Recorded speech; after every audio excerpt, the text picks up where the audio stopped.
Buen día, somos estudiantes de la Facultad de Derecho y Ciencias Políticas de la Universidad Tecnológica del Perú, filial ICA.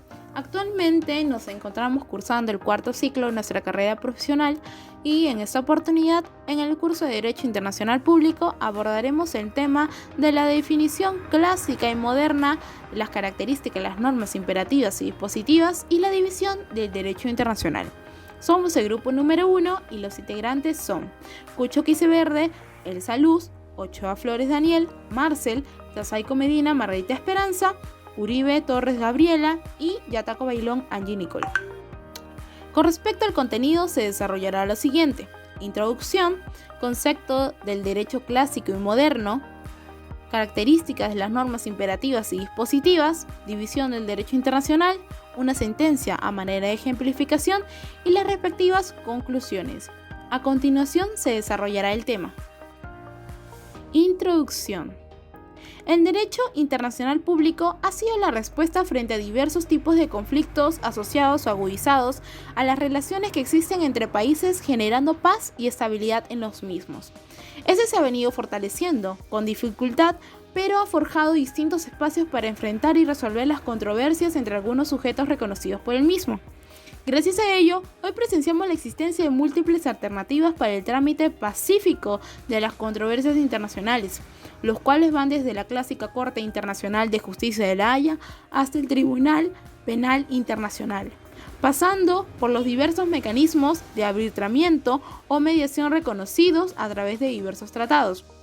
Igualmente, es destacable el surgimiento y fortalecimiento de instancias internacionales de tipo judicial para defender los derechos humanos a nivel regional, tales como la Corte Americana, Europea y Africana de Derechos Humanos.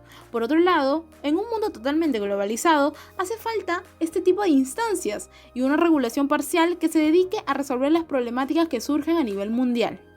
De igual forma, la evolución del derecho internacional ha ido dándose de acuerdo a los cambios ideológicos que ha tenido nuestra sociedad, dando lugar a la comparación de un derecho clásico y uno moderno, en donde se visualiza la gran magnitud de las diferencias que estos poseen y el avance que ha tenido a través del tiempo, en su mayoría buenos, que han aportado significativamente al desarrollo y crecimiento de muchos países. Asimismo, se puede percibir como la fuente de derecho internacional al ius cogens, que corresponde a una norma imperativa, la cual su importancia radica en un contenido debido a que protege los valores esenciales compartidos por la comunidad internacional y es la encarnación jurídica de la conciencia moral del mismo.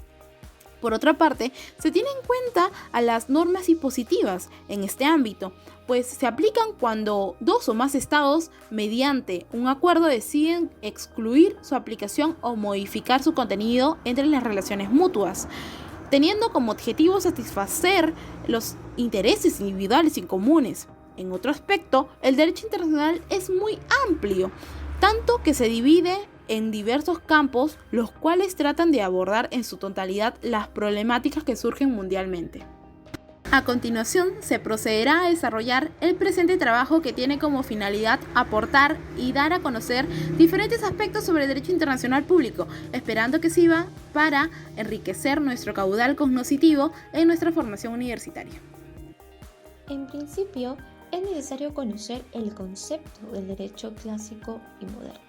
Sin embargo, es primero conocer el vocablo del cual deriva la palabra derecho o qué se entiende por internacional y lo que vendría a ser qué es el derecho internacional. Conforme a la RAE, el vocablo derecho, de latín directus, directo, entre sus múltiples acepciones gramaticales significa un conjunto de principios, preceptos y reglas a los que están sometidas las relaciones humanas en toda la sociedad civil y a cuya observancia pueden ser sometidos los individuos por la coerción. A su vez, internacional corresponde a lo perteneciente o relativo a dos o más naciones. Por último, se entiende por público la potestad, jurisdicción y autoridad para hacer una cosa, como contrapuesto o privado. Entonces, derecho internacional corresponde a lo que siguen los pueblos civilizados en sus relaciones recíprocas de nación a nación o de hombre a hombre, y derecho internacional público es aquel que regula únicamente las relaciones entre las naciones. Respecto al derecho internacional, en su ámbito público, también ha sido conceptualizado por diversos autores. Así, Ricardo Méndez lo conceptualiza de la siguiente manera. Es el conjunto de normas jurídicas que regulan las relaciones entre estados y organizaciones internacionales. Asimismo, el maestro César Sepúlveda señala que por derecho internacional debe entenderse al conjunto de normas jurídicas que regulan las relaciones de los estados entre sí o más o menos correctamente, el derecho de gentes que rige las relaciones entre los sujetos o personas de la comunidad internacional. Sin embargo, su definición a lo largo de la historia, como todo en la vida, ha variado en su concepción, por lo que se divisan dos conceptos relacionados a una etapa clásica y otra etapa moderna que procederemos a conceptualizar y diferenciar. En lo que corresponde o respecta a la definición clásica, los autores en un principio lo clasifican en un sentido de individuos que no son sujetos inmediatos de sus normas. Por lo tanto, el derecho internacional público lo define como el conjunto de normas que regulan las relaciones jurídicas de los estados entre sí. Al hablar de estos estados, nos referimos a ellos como únicas entidades del derecho internacional para que ese entonces las relaciones, organizaciones internacionales y las personas particulares, entre otras, no formen parte del mismo. Es decir, que el derecho internacional comprende especialmente normas establecidas por vía consuetudinaria para regular las relaciones entre los estados, creando obligaciones, responsabilidades y derechos para todos los estados. Entre sus muchos representantes tenemos a Charles Rousseau, Paul Fauchule, Antonio Trujillo Lacerra, Bonis, Carlos Calvo, Manuel Francisco Mármol, Kelsen, Korovin y Fermín Toro.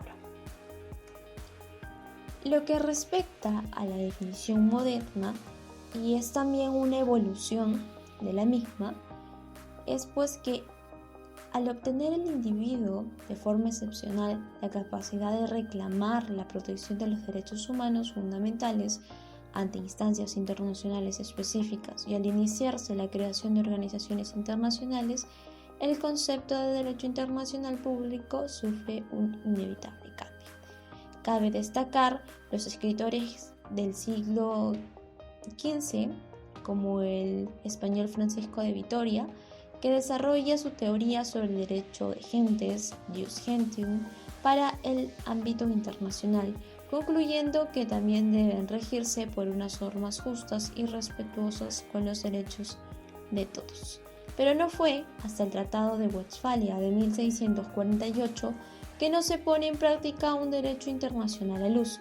Al ponerse de acuerdo por primera vez diferentes estados europeos sobre los límites de su territorio, suponiendo la creación moderna de los estados-nación. En la época moderna, al parecer que el primer recurso fue una jurisdicción internacional de las reclamaciones de Alabama al fin de la guerra de secesión americana, juzgado por una corte internacional en Ginebra. Existen básicamente diferencias entre derecho internacional clásico y el moderno, que procederemos a explicar en breves puntos. El derecho internacional se diferencia del clásico básicamente porque tuvo sus raíces en la Europa occidental del siglo XVI, mientras que el derecho internacional moderno se originó debido a que el derecho internacional en una etapa histórica se encontraba en crisis tras la Segunda Guerra Mundial. Otra de las diferencias es que el derecho internacional clásico es liberal, descentralizado y oligárquico, mientras el moderno es social, institucionalizado y democrático. En consecuencia, tenemos otras muchas diferencias que conoceremos más adelante. A la evolución del concepto del derecho internacional público, encontramos una sentencia de carácter humano que fue emitida por la Corte Interamericana de Derechos Humanos en el caso Moya a Solís versus Perú, en el cual la señora denuncia haber sido destituida de su cargo sin acceso a ratificación y sin previo conocimiento, por el cual presenta una demanda de amparo y solicita que se le restituya a su cargo y se le respete los derechos correspondientes laborales. A lo que en esta concepción moderna del derecho internacional se le da prioridad a los agentes y en este caso los ciudadanos, las personas son considerados agentes o sujetos del derecho internacional. A lo que pues la sentencia de la Corte Interamericana de Derechos Humanos fue hacer culpable al Estado peruano y por tanto le dio la razón a la señora Moya Solís para que se le restituya su cargo y se le reparen los daños causados. Características de las normas imperativas y dispositivas. En base al criterio estructural, observaremos dos tipos de intereses protegidos que tienen por fin satisfacer el interés individual de los sujetos estatales.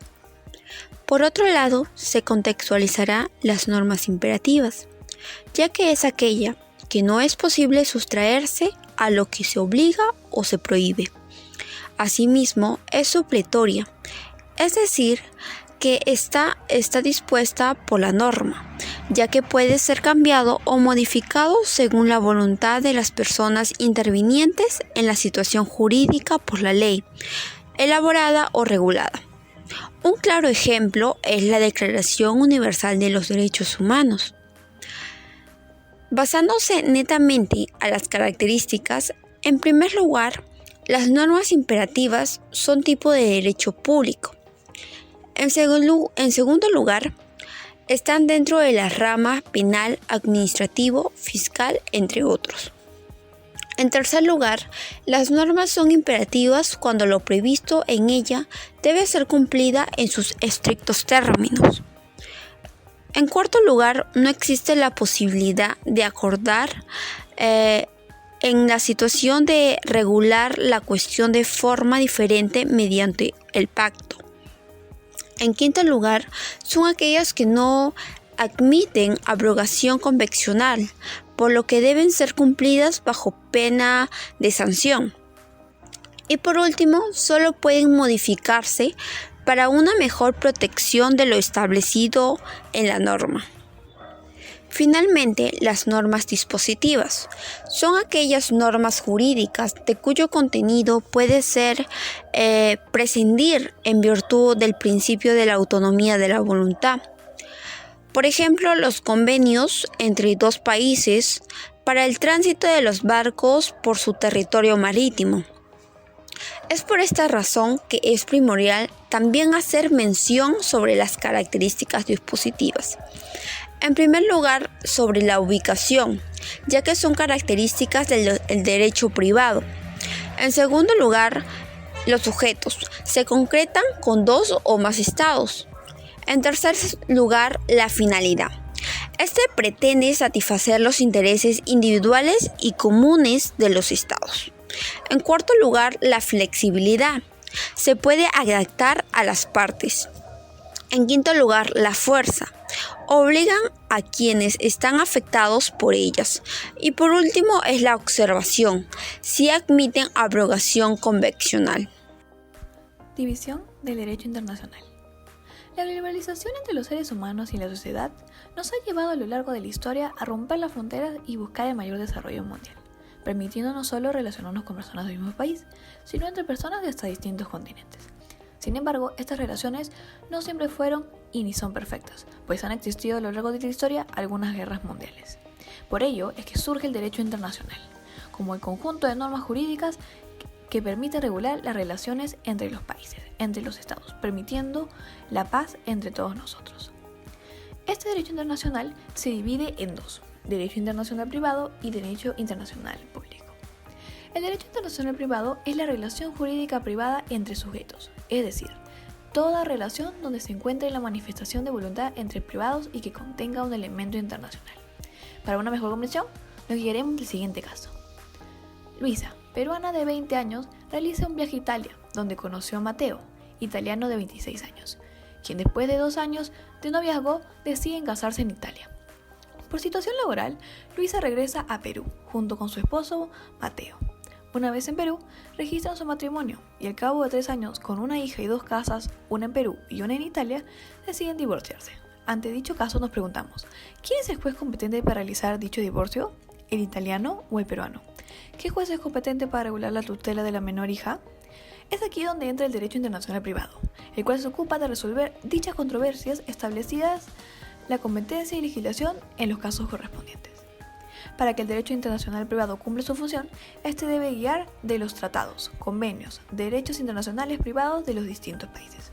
Por ejemplo, el Perú es parte de la Convención del Derecho Internacional Privado de La Habana, el cual regula el Código Bustamante.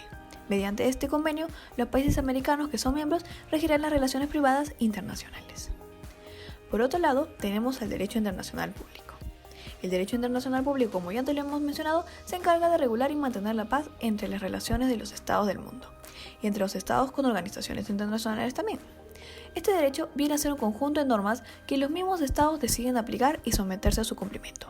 Podemos decir que el derecho internacional público se concretó con la aparición de las organizaciones de las Naciones Unidas, la ONU, tras el terrible acontecimiento de la Segunda Guerra Mundial, el cual dejó la necesidad entre los estados de establecer una paz, conllevando a la celebración de la Declaración Universal de los Derechos Humanos. A manera de conclusión del presente trabajo, podemos llegar a las siguientes conclusiones. En primer lugar, que se puede interpretar respecto del derecho internacional público clásico, que este está comprendido esencialmente de las leyes o normas que se le dieron de manera consuetudinaria por las que se regulaban las relaciones entre los estados. Asimismo, el derecho internacional público moderno, al evolucionar, generó un gran cambio a raíz de los derechos humanos, pues ahora se tenía la capacidad de reclamar la protección de los mismos ante las instancias internacionales específicas y también se iniciaron las creaciones de organizaciones internacionales. Por otro lado, existen diferentes normas que se han clasificado en normas imperativas y las normas dispositivas. Las normas imperativas son aquellas que se tienen que aceptar tal cual y son, por ende deben ser cumplidas en sus estrictos términos. Es decir, conforme está dispuesta y no puede ser cambiada por voluntad de las partes y es de derecho público. En tanto, las normas dispositivas son aquellas que sí se pueden modificar a voluntad de las partes, pues se trata de satisfacer los intereses privados de cada parte y este es de derecho privado. Asimismo, tenemos las divisiones del derecho internacional, las cuales son el derecho internacional público y el privado. En el público se encarga de regular y mantener la paz en relación a los estados del mundo y entre los estados con organizaciones internacionales. En este conjunto de normas, el estado mismo decide someterse a cumplir lo ordenado en las normas. Y en cambio, en el privado, podemos decir que es la relación legal privada entre los sujetos, es decir, cualquier relación en la que se dé la manifestación de voluntad entre un privado y un elemento internacional.